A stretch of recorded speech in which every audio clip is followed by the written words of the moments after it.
Hi, this is Mash Rundown. While you're here, why don't you subscribe and hit the like button down below. Today we're going to be doing our movie review of Fatman.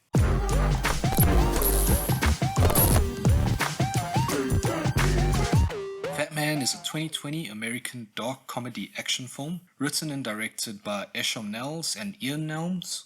It stars Mel Gibson as Kris Kringle, Walter Goggins as Jonathan Miller, Marianne Jean-Baptiste as Ruth Kringle, and Chance Hurstfield as Billy the Brat. Fatman is really a Christmas movie, but with a little bit of a twist.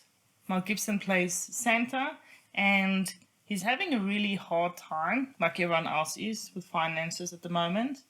So he ends up taking a contract with the military. And while he's doing this, obviously it's around Christmas time, he's just sent off all the presents and delivered them. And one child got a lump of coal. So this child is really a huge brat and has lots of money and always gets his way. And because he's so pissed off, he actually hires a hitman to go and kill Santa. So being a Christmas movie, the main theme of this movie is the Christmas spirit.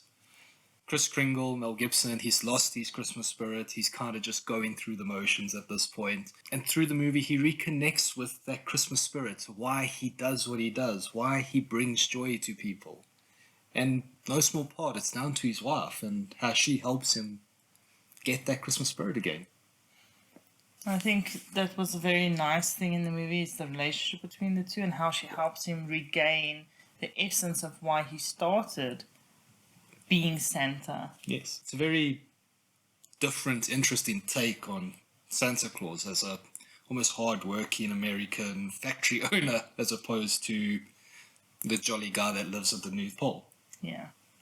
And I think obviously when we look at Christmas movies, we can't not talk about the fact that you need to be good in order to get Christmas presents. So good things happen to good people, and bad things happen to bad people. And I like the fact that Santa actually starts to reinforce not only the good, but he also starts to reinforce the bad. Yes. What's going to happen if you're bad? So I like that. A lot more stringent, because there are consequences for your actions. And this whole time, Santa's not really been doing anything other than giving a lump of coal. Yes. And obviously it's not been enough of a deterrent. And I like also in the movie they speak a little bit about the fact that even Santa, as magical as he is, can only grant specific wishes. He can't bring people back to life and make an unhappy relationship happy again. Yeah.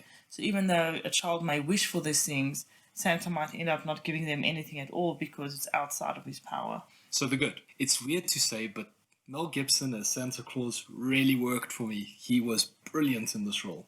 Like, he took all the hardships that he's been through. He took everything and he just focused it on this role.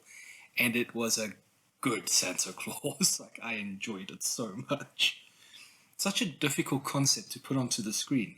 And it would be so easy to mess it up and just make it such a almost spoof of itself. Mm-hmm.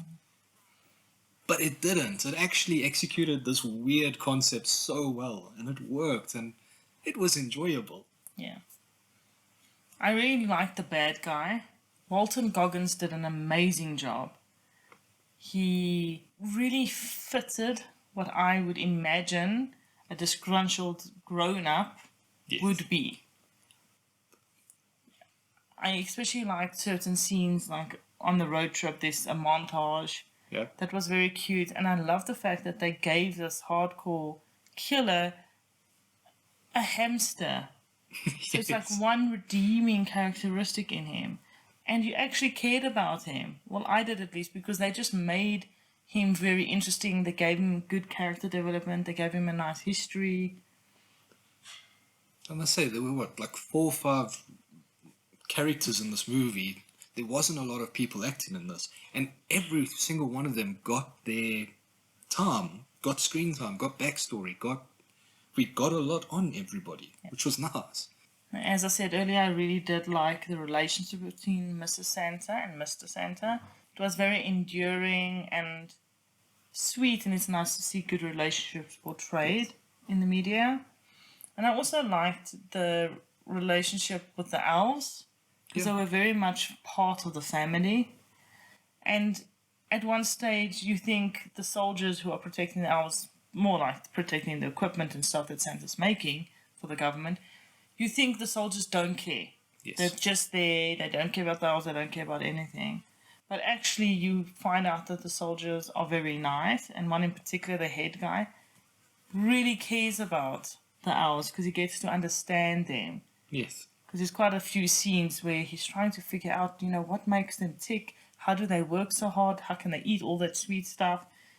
So even that was done just so nicely. So that takes us to the bad. I really didn't enjoy the kid. He was way too over the top for me. And at times, the movie was over the top in general.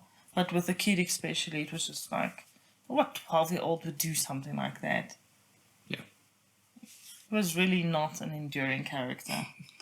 Part of me wished he would die throughout the movie. I think he was way more evil than the assassin. Yeah. So if anyone deserved to die in the movie, it would definitely be the kid, in my opinion. But I think, then again, the kid was supposed to irritate us, so if that was the case, he did a good job. He did. Also, if you went into this movie expecting an action movie, you're going to be a little bit disappointed. It's not a action from start to finish. Basically, the final act has a bit of action, and apart from that, there's not all that much. Oh, there's a lot of character development, not Yeah. action. Yeah. And I think that was a nice thing, actually, at the end of the day. Because overall, I think it was a really fun Christmas movie. Yes. A really fun Christmas movie with a really intense sequence at the end. Yeah. And you get a good picture of how strong Santa Claus really is after that final fight. Yeah. So just in terms of ratings, I'd give it a 6.5. And I'd give it a 6.5 as well. So overall, it got a 6.5 from us. In terms of who do we recommend watch this? Adults, because I don't think this is a kids' movie. No. Because it's a Christmas movie, you might assume it's child-friendly, but I don't think it really was. No. If you like Mel Gibson movies, you'll enjoy this movie as well.